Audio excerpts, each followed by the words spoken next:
agradecer aqui a contribuição do companheiro Paulo e fazer a pergunta dele. Oi, o que você acha dos bruxos da esquerda, tipo Rovai e Quejandos, que querem um vice de centro para Lula em 2022? Bom, eu acho que essas proposições... Logo, aqui eu queria explicar uma coisa antes. De um modo geral, nós não somos favoráveis à unidade com a burguesia, principalmente no terreno eleitoral.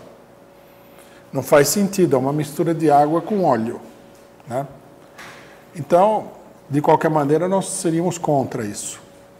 Agora, vamos discutir a coisa de um ponto de vista prático. Ou as pessoas que propõem isso querem a vitória do PT, querem a derrota do golpe, etc. e tal. Nós vamos conseguir a vitória do PT, a derrota do golpe com essa política? Não. Uma coisa que... O problema é que nós temos que entender quais são as leis, né, do movimento político em geral. A burguesia, ela atua com base em interesses de classe. Ela não atua por coisas absurdas como defesa da democracia. Tá? Qual é o interesse da burguesia nesse momento? Nós vimos o editorial do Estadão aqui, que eu li uma boa parte. O interesse da burguesia é que a política do PT é uma política, do ponto de vista deles, criminosa. Faliu o país, levou o país para a Idade da Pedra. Então, é óbvio que a unidade com a burguesia, primeiro, é inviável, numa escala relativamente grande. Você quer ganhar junto com a burguesia, você quer aliar a burguesia ao seu projeto político. É inviável, porque o seu projeto político, ele não é compatível com a política econômica que a burguesia defende. A eleição do candidato de direita no Equador mostra isso daí. Eles elegeram um tubarão do mercado internacional como presidente. É um super neoliberal. É como se elegesse aí o ministro da Economia do Bolsonaro como presidente. Né?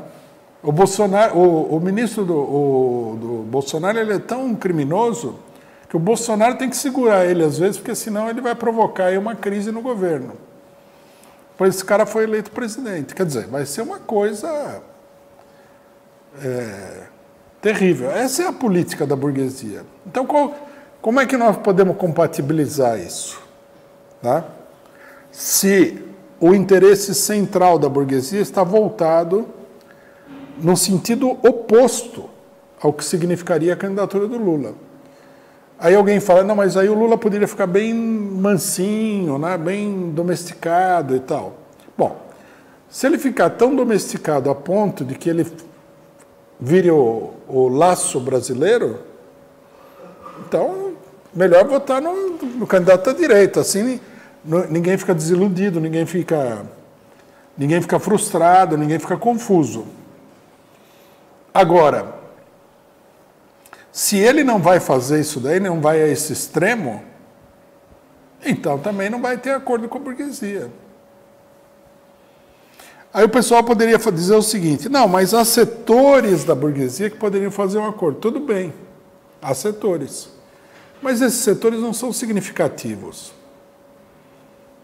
Eles são aí, digamos assim, uma franja da burguesia. Eles não vão pesar na eleição. A única coisa que eles vão fazer é pesar na candidatura do Lula. Vai ser um contrapeso direitista da candidatura do Lula. Inclusive, eu imagino que muita gente no PT está bolando toda uma campanha hiperdireitista, que é para ver se o Lula se elege com o voto da direita. Quando, na verdade, o voto do Lula vem da esquerda. E é aí que o pessoal deveria investir. O pessoal deveria empolgar o eleitorado de esquerda com reivindicações, com uma política que tivesse de acordo com o sentimento da população.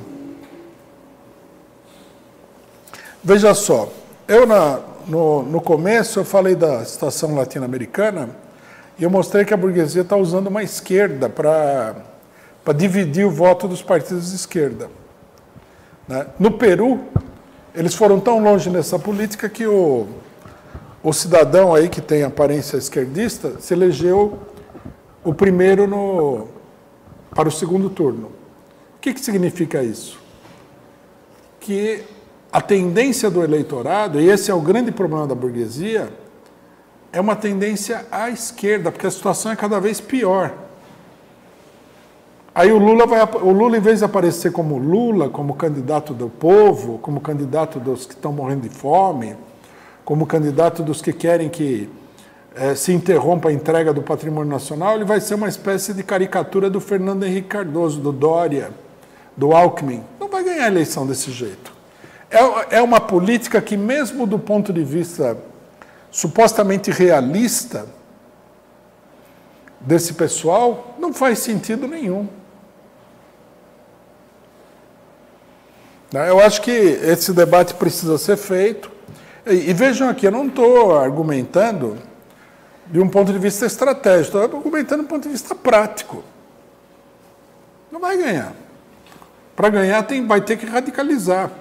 O pessoal tem que definir o seguinte: qual é o caráter da eleição? Por isso que eu coloquei já em várias oportunidades o seguinte, que o pessoal não entende muito bem essa colocação, vou explicar de novo. Essa eleição é uma eleição como a de 2002 ou é uma eleição como a de 1989? Não é a eleição de 2002, quando a burguesia falou: nós aceitamos o Lula. Veja bem, o que foi a eleição de 2002? Vamos usar uma comparação para explicar bem. Pegar o caso boliviano. Na Bolívia, a população realizou uma insurreição no sentido literal. A população de La Paz, né, do chamado altiplano boliviano, se levantou, enfrentou o exército e derrubou o governo pela força. O presidente, na época, ligou para os norte-americanos e falou: eu preciso que o exército norte-americano intervenha contra o povo, porque o exército boliviano não está dando conta. Havia tropas norte-americanas que estavam lá em nome do combate ao tráfico de drogas, né? Porque a Bolívia é o maior produtor de folha de coca que existe no mundo, né? Bom, o presidente norte-americano da época, não me lembro quem era agora, falou: não vamos fazer isso aí que vai ser uma loucura. Vamos encaminhar a coisa pelos canais institucionais, vamos chamar a eleição. Falou, renuncia, põe o vice aí. O presidente renunciou, subiu o vice, que era o Mesa, esse que concorreu agora na eleição. O povo foi para cima do Mesa, derrubou o Mesa também, tiveram que chamar a eleição. E aí, o único candidato que iria parar a crise era o Evo Morales. Então a burguesia olhou e pensou assim: esse candidato é horrível.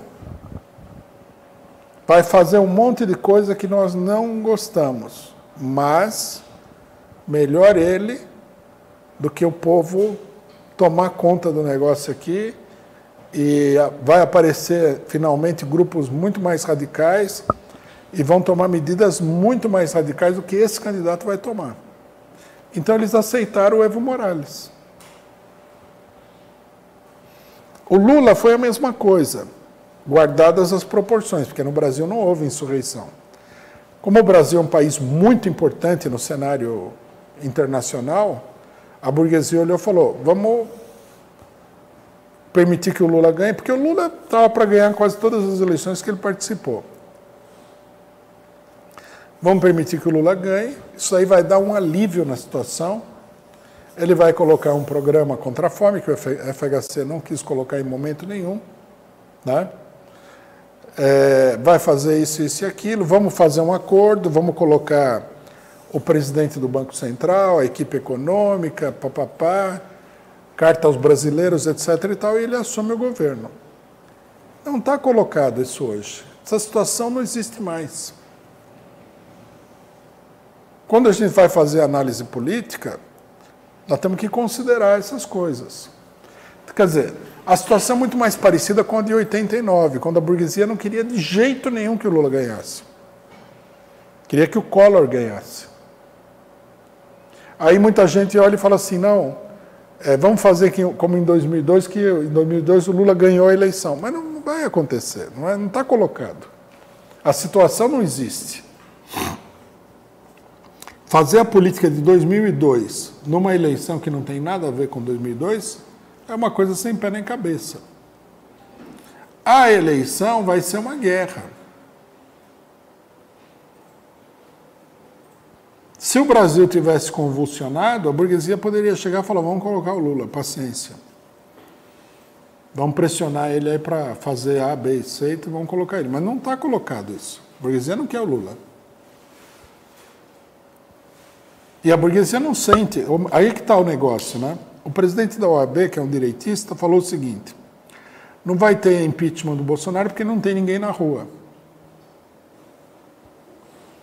Quer dizer, não tem movimento a favor do impeachment. Por que vão fazer o impeachment?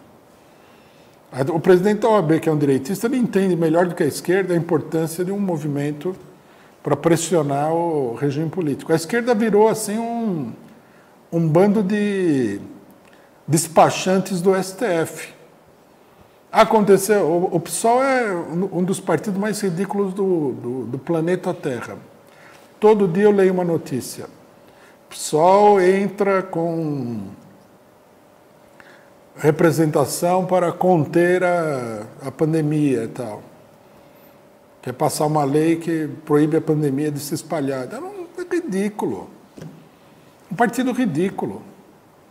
E tem um monte de gente que acha que o Congresso Nacional é uma espécie de terreiro de Umbanda, que o cara vai fazer milagre lá.